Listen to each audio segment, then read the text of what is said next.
సింధూర విషయంలో నవీన్ తీసుకున్న షాకింగ్ నిర్ణయాన్ని చంచలమ్మ భర్త సమర్థిస్తాడు. అలాగే నవీన్‌తో మాట్లాడతాడు. "నీకు తన మంచితనము తెలుసు, ఆవేశం తెలుసు కదా నవీన్! ఏం పట్టించుకోకు" అంటే, "లేదండి నేనేం పట్టించుకోవడం లేదు.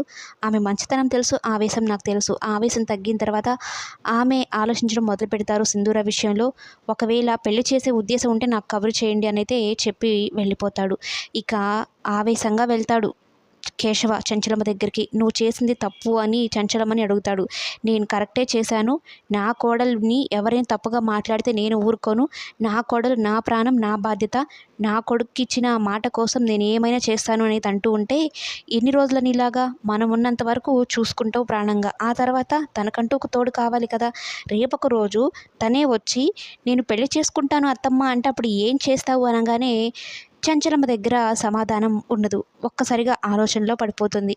ఇంక మరోవైపు సింధూర, చంటి, చంచలమ్మ కలిసి గుడికైతే వెళ్తారు. ఇక గుడికి మొత్తం క్లీన్ చేస్తూ, అభిషేకం చేయిస్తూ ఉంటుంది సింధూర బిందెతో నీళ్లు మోసుకొని వచ్చి. మరోవైపేమో ప్రదక్షిణాలు చేస్తూ ఉంటే చంటి పాటలు పాడుకుంటూ, ఎగురుకుంటూ తన చేతిలో ఉన్న గుడ్డ కాస్త ఒక చెట్టు మీదున్న ముడుపుకి తగిలి, ఆ ముడుపులో ఉన్న పసుపు, కుంకుమ, గాజులు సింధూర నుదుటి మీద పడి, గాజులు మాత్రం చేతిలో పడతాయి. ఆ సీన్ కాస్త చంచలమ్మ చూస్తుంది. సింధూర దండం పెట్టుకొని చేతిలో చూసుకునేసరికి గాజులు, నుదుటి మీద పసుపు, కుంకుమ ఇలా ఉండడం చూసి ఆశ్చర్యపోతుంది, షాక్ అయిపోతుంది.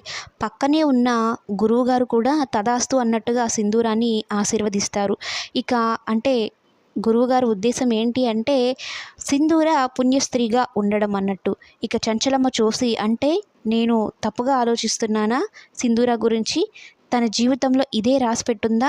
తన జీవితంలోని సంతోషాన్నిటిని నేను దూరం చేస్తున్నానన్న దిశలో ఆలోచనలో పడిపోతుంది చంచలమ్మ.